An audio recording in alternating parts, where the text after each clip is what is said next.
नमस्कार दोस्तों, आप सभी का स्वागत है मेरे YouTube चैनल सुनील कुमार सांडिल में। आज हम आपको हिमाचल प्रदेश के मशहूर कांगड़ा किला में घुमाने ले चलेंगे। आशा है आप सभी मेरे साथ बने रहेंगे। हिमाचल प्रदेश के मशहूर टूरिस्ट स्पॉट धर्मशाला से करीब 20 किलोमीटर दूर स्थित कांगड़ा जिले में भारत के सबसे पुराने किलों में से एक कांगड़ा फोर्ट स्थित है। यह भारत के सबसे बड़े किलों में से एक है और अपनी विशाल इतिहास के लिए जाना जाता है। आइए जानते हैं इसके बारे में। हिमाचल प्रदेश में स्थित कांगड़ा किला बहुत चौड़ी और ऊंची ऊंची दीवारों से घिरा हुआ है। किले के ऊपरी छोर से चारों ओर देखने पर बहुत सुंदर नज़ारा दिखाई पड़ता है और साथ ही मांझी और बाणगंगा जैसी नदियों का संगम नज़ारा भी किले के टॉप से दिखाई देता है। इसके अलावा अगर आप खुशकिस्मत हैं तो आपको सफ़ेद बर्फ़ की चादर ओढ़े धौलाधार का खूबसूरत नज़ारा भी देखने को मिल सकता है।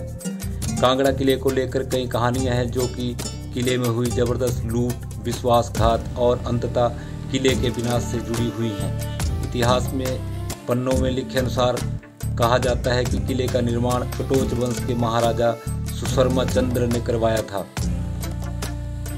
आइए जानते हैं कांगड़ा किले का निर्माण और इतिहास।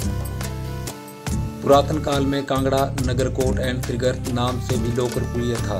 त्रिगर्त साम्राज्य निचली ब्यास बाणगंगा घाटी में फैला हुआ था और पंजाब के अंतर्गत आने वाले पहाड़ी राज्यों में से कांगड़ा सबसे प्राचीन और शक्तिशाली था और यह पूर्व इस्लामिक काल में जालंधर राज्य का भी एक भाग था। भारत के उत्तरी भागों को मुस्लिम शासकों द्वारा जीत लेने के पश्चात जब पंजाब के मैदानी क्षेत्रों पर मुस्लिम शासकों का अधिकार हो गया तो जालंधर के शासकों ने कांगड़ा की ओर कूच कर लिया और टूटे हुए साम्राज्य को कांगड़ा से गठित करने का प्रयास किया। कांगड़ा दुर्ग अपने सामरिक अवस्थी वैभव और अभेद्यता के लिए जाना जाता है।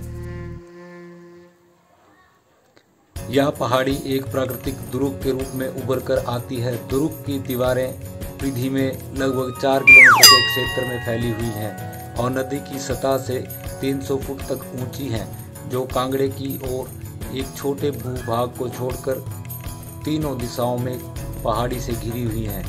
दुर्ग परिसर में एक छोटे आंगन से प्रवेश किया जाता है जिसके दोनों ओर एक दूसरे से सटे हुए द्वार हैं जिन्हें सिद्ध अधिग्रहण के काल से फाटक कहा जाता है। एक संकरा द्वार दुर्ग के आहनी और अमीरी दरवाजे से होकर आंतरिक भाग की ओर जाता है जिसका निर्माण कांगड़ा के प्रथम मुगल बादशाह जहांगीर के समय में हुआ है। आगे पहाड़ी की ओर जाते हुए दर्शनी दरवाजा है जिनके दोनों ओर द्वार शाखाओं पर गंगा और यमुना देवी की आकृतियां अंकित हैं। यह दरवाजा मंदिर परिसर के मुख्य प्रवेश द्वार पर स्थित है। सदियों से अभेद्य माने जाने वाला दुर्ग 1009 ईस्वी में महमूद गजनवी द्वारा अधिकार में ले लिया गया।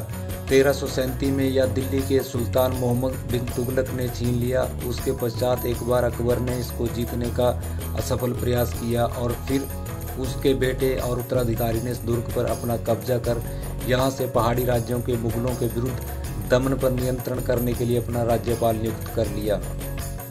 18वीं शताब्दी के दूसरे अर्धभाग में मुगल शासन का पतन हो गया और राजा संसार चंद द्वितीय दुर्ग को जीतने में सफल हो गया और उसके साथ ही कांगड़ा किला का स्वर्णिम युग भी आरंभ होता है। उसकी महत्वाकांक्षा में गोरखाली और पंजाब के शासक महाराजा रणजीत सिंह, जिसके अंत में 1809 ईस्वी में कांगड़ा को जीत लिया, के साथ साथ दूसरे कई राज्यों से उसका विरोध हो गया। रणजीत सिंह के समय से कांगड़ा में सिख प्रशासन का प्रादुर्भाव हो गया और बाद में अंग्रेजी सेनाओं ने सिखों के साथ ही रावी घाटी को जीतकर 1845 ईस्वी से 1905 तक चंबा के क्षेत्रों में अपना वर्चस्व कायम किया। 1905 ईस्वी हिमाचल में आए विनाशकारी भूकंप के कारण यह दुर्ग भी तहस नहस हो गया और खंडर में तब्दील हो गया। दोस्तों, जब भी आप हिमाचल प्रदेश घूमने आएं, कांगड़ा किला में ज़रूर घूमें। धन्यवाद।